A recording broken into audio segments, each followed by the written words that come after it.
Hello po, magandang araw. Ayan, i-share ko po sa inyo itong natapos naming project dito sa Lumina Homes, Tansa. So, bali, ito po is finished project na po ito. Wala na po tayong before and after. Ito na po yung kabuuhan ng renovation. Ang unit po ni ma'am is isang Athena single firewall na ang pinakasukat po is 53 by 63 square meter po. So, pasok po tayo. Ayan. Full renovation. Kasama po yung extension. At saka po yung ating interior. Ayan po ang itsura ng loob. So, bali guys, sa pinaka-renovation namin, kasama na po yung extension. Front extension, gate and fence. Kasama na po. Pati yung ceiling. Ayan, naka-metal spandrel po tayo dito. Pati po yung pinaka-exterior wall po ng unit is repainted din po yan. Ayan, naka-retouch din po siya. So, eto po yung ating metal spandrel ceiling dito po sa may front extension. Ang ganda po, diba? O, ayan o.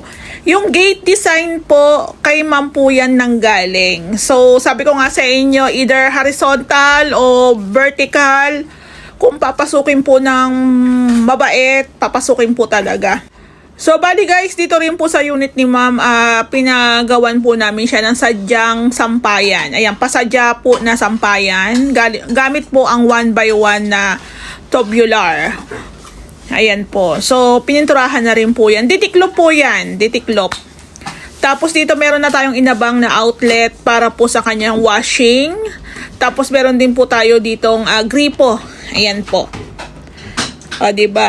Sa pinaka-height po ng ating gate, tsaka ng poste, 1.5 lang po. So, hindi po pwedeng isagad yan. Meron po kasi mga subdivision na may mga restriction. Ayan. So, bawal po sa Luminang isagad ang ating pinaka-gate. So, dito po sa front extension, naka-screen door po tayo na si ma'am din po ang pumili ng kulay. Sa screen door, may puti, may black, merong brown, merong wood design. So, depende po sa preferred nyo. So, dito po naging suggestion ko kay ma'am, huwag na lang pong palitan yung pinaka-pinto o main door kasi bawal po yung kay Luminang baguhin. Pwede mo siguro siyang baguhin. Kung gusto mong kahoy, pwede. Pero pipinturahan mo rin siya ng chocolate brown. Parang ganyan po. Since pinayagan po tayo ni ma'am, masilip yung kanyang unit, ayan po ang itsura. O, diba? So, ang ginamit po naming tiles dito is 60 by 60 na porcelain. Si ma'am din po ang pumili niyan. Ayan po. Tapos meron na rin po tayong sofa set. Yung sofa set, tsaka dining, si ma'am po ang umorder niyan. Hindi ko po alam kung saan. So, bali, check nyo na lang po yung itsura. Ayan. Alam ko, sabi ni sir, pasadya daw po yan kaso hindi nila nakuha yung tamang sukat. Kasi syempre, maliit lang yung unit. Gusto nilang ma-maximize yung pinaka-space kaso medyo disappointed kasi hindi nila nakuha yung sukat na gusto nila. So, meron ding TV console dito si ma'am. Ayan po. So, ito po yung additional sa akin ni ma'am, TV console. Ayan. Tapos, meron tayong dalawang cove ceiling dito. Ayan po. So, ito po, kasama na po to sa package ng Rehouse Makeover. Pag napagawa po kayo ng full renovation, kasama na rin po yung mga ceiling works. Ayan po. So, gamit din po yung PVC panels na si ma'am din po ang pumili ng pinaka-design. So, lahat naman ng mga materials na gagamitin namin dito, si client po talaga ang pumipili. Kahit yung mga accessories. So, bali guys, dito po sa cove ceiling, kasi may mga nagko-comments, papasukin ng ipis, ng mga lamok, etc., alikabok. Given naman po yun. Kahit wala po tayong ipalagay na cove ceiling dyan. Kung magkakaroon ng agiw, ng alikabok, given po yun. So, kailangan marunong po tayo maglinis ng ating bahay, di ba? So, kami po dito sa House Makeover, renovation lang po kami. So, kung magkaroon man yan ng mga dumi-dumi dyan, si client po ang bahalang maglinis. So, isa rin po sa yung dining set po nila, hindi rin po nakuha yung pinakasukat na gusto nila. So, medyo disappointed si ma'am. Pero maganda ha. In fairness, yayamanin talaga ang peg neto. Pero ang gusto kasi nila, ang pagkakaalam ko po, customized to. So, meron silang prepared na pinakasukat. Kasi nga, medyo gusto nilang pagkasyahin lang talaga lahat ng gamit dito. Ayun. So, pero ako personally, ang ganda ha. Ang ganda. Sigurado ang ganda rin ng presyo nun. Tapos, dito nga po pala sa kitchen area, maraming nagtatanong kung laminated ba to or aluminum. Hindi po. Kahoy lang po ito. Ang pintura lang po ang ginamit namin dyan. Medyo pricey po kasi ang aluminum. So, napupunta si client sa kahoy. So, depende naman. Depende. Kasi meron talagang aluminum talaga ang preferred. Meron namang kahoy lang. So, ayan. Ganyan po ang itsura ng kanyang kitchen. Ayan. Meron tayong dual tab na sink. Nakapatong po yan. Tapos, ito yung faucet ni ma'am. Ayan, no. Gumagana. Buti pa po dito sa Phase 6 Lumina, medyo malakas ang tubig. Sa amin kasi, taga Phase 3 po kami, medyo mahina. So, ayan ma'am, swerte mo, medyo malakas ang inyong supply ng water po dito. So, yung mga cabinets, hindi ko na po bubuksan kasi meron na po yan mga personal na gamit. Ayan, meron tayong ilaw dito. Pin lights po ang ginamit namin. So, itong dish rack, si ma'am po ang bumili, hindi ko po alam kung saan. Ito pong ating built-in stove. Ayan, Technogas. Tsaka po yung ating range hood. Ang alam ko sa Abenson po yan. Ayan po. Testing. So, pagdating po sa kitchen, marami po kayong ire-ready na mga appliances kasi kailangan may abang na po yan pag gumawa ng cabinets. So, kasyang-kasya. Ayan, dito po natin ilalagay yung ating tangke. May pasingawan tayo nilagay dyan. So, again guys, hindi ko na po bubuksan yung loob ng cabinets. Meron tayong pantry dito. Ayan. So, again, meron din po yan laman kaya hindi ko na po binuksan. Ito po yung back door ni ma'am. So, ayan po yung papalitan pa ng doorknob. Medyo mahirap na po kasi siyang susian. Tapos, ayan, naka 60 by 60 tayo na tiles. Tapos, naka PVC panels din po tayo. Ayan, o, diba? Ang lawak na. Tapos, yung pinaka-wall natin dito sa gilid is naka-tiles po yan. So, maganda rin kasi once na gumasgas po yung ating upuan, hindi matutuklap yung pintura kasi naka-tiles. Walang pintura dyan. Ito pong ilaw ni ma'am sa dining, siya rin po ang bumili. Pati rin po dito sa may cove, siya rin po ang bumili. So, ayan guys, ayan yung blinds ni ma'am, ayan, pina-install niya rin po yan. So, hindi ko lang alam kung saan. Tapos, ito yung ating staircase, ayan. So, sa comments sabi, gibain daw kasi delikado. So, bakit gigibain? Saan natin ipupwesto yan? Yung may-ari nga po, wala namang problema sa staircase niya eh. Tapos, ito na po yung ating bathroom. Ayan no.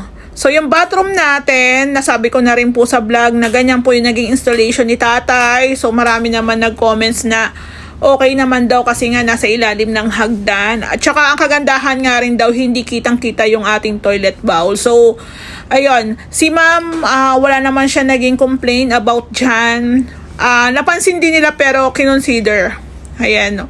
So, pagdating sa bathroom, sabi ko nga sa inyo, maliit na space lang siya pero sobrang daming accessories na kailangan nating i-provide. So, siguro bathroom pa lang, naglalaro na ng 60 to 70,000. Ayan. Ayan yung ating bathroom door. Tapos, ito yung lavatory cabinet. Aluminum din po yan. So, maganda kasi kahit mabasa, carry lang. So, bali, ito pong lavatory ni ma'am. Ayan, okay na yan. Yung toilet bowl, alam ko, same lang yan kung saan binili. Ayan, pasensya na medyo madilaw. Dito po kasi sa Lumina, medyo naninilaw po yung water katagalan, lalo na po kung nai-stack siya. Tapos ito yung shower enclosure natin na ayan po, pina-install din po namin siya kay tatay. Ayan po. So, maliit lang po talaga ang shower area. Pero, kasyang-kasya ka naman dyan. Kahit dalawa kayo, kasya kayo dyan. So, ito rin yung pahabol na in-install namin ni Ray, yung ating heater. Ayan po, heater. So, ganyan po yung naging reference ni ma'am nung nagpa-renovate siya ng bathroom. Combination siya ng gray tsaka ng wood design. Ayan po. So, ang lakas ng kanyang bidet, di ba? So, testing natin yon. Ayan, oh. I think, okay naman kahit maliit lang yung shower area natin. Kasi maliit lang din naman talaga ang bathroom. Tapos, ito yung mirror ni ma'am. Ito, may mga nagtatanong, si ma'am din po ang bumili niyan. So, parang ang binili lang po namin dyan yung mga pin lights lang. The rest, si ma'am na po. So, akyat po tayo dito sa matarik na hagdan. So, umakyat, bumaba, kailangan maingat ka talaga, 'di ba? Pero karamihan din po sa mga napansin ko kasi nag-ocular po kami ni Ray. Halos karamihan naman po sa mga hagdan ng mga pabahay, mga pa-housing, parehas lang po matarik, ano yung pagkahagawa.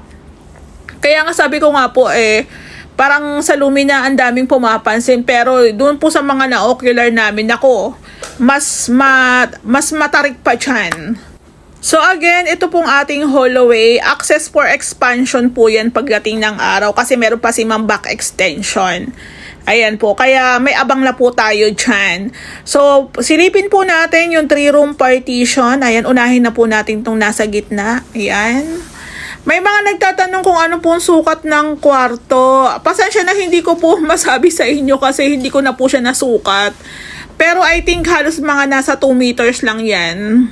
2 to 3 meters, parang ganun po. So, naka-double deck po dito. Ayan o, hindi tinamaan ng pinto, diba? Saktong-sakto lang. Naglagay din po kami ng door stopper para hindi po babaldog yung ating pinto. Ayan po. So, guys, yung ating double deck, yung ating bed foam, si ma'am din po ang bumili niyan. So, kung tatanungin niyo po ako, hindi ko rin po alam. So, kung ito, sinishare lang po namin, pati itong blinds, ayan, si ma'am din po ang nagpa-install niyan. Malalaman mo talagang original pag medyo makapal yung mga beads, tsaka mas makapal po yung kanyang mga hibla-hibla dyan, ayan. So, ito naman po yung room ni ma'am. Ito po yung master bedroom, nakatabi po ng hallway. So, maraming nagko-comments na pinaliit nyo lang yung kwarto kasi naglagay pa kayo ng hallway. Sa totoo, malaki po yung bedroom nila, ma'am. So, pwede ka pa nga po maglagay ng cabinets dito. Ayan po. Malawak po talaga siya. Nagkasya nga po yung ni ma'am dito, yung bed. Tapos, ito po yung kanyang blinds. Ayan, gray naman po ang kulay niyan. Sa pinakalikod po niyan, meron pang extension. So guys, ito katabi niya yung hallway Hindi naman po lumit yung kwarto, 'di ba? Tsaka sabihin ko sa inyo, pangit talaga pag nakasagad yung partition. Parang ansikip tingnan. So, pasukin naman po natin yung pangatlong kwarto. Ayan, ito po talaga maliit lang. Halos nasa 120 by by 240, 250 ganyan. Malita po talaga to. Pang single na lang po talaga siya. Pero kung double deck, kasya pa rin siya pero pang single. Actually, itong unit ni ma'am, meron na po siyang existing na 2 kwarto pero pinagawa ni ma'am 3 kwarto po. So, kinaya naman. Ayan, gamit din natin yung molded door. Kada kwarto meron pong aircon. Ayan. Sa mga nagtatanong nga po pala kung magkano inabot ng ating renovation dito is 1,350,000. Hindi pa po kasama yung mga accessories dyan, tsaka yung mga furnitures ni ma'am, hindi pa po kasama. Ang pinag-uusapan lang po natin dun sa 1,350,000 is labor and materials po yun.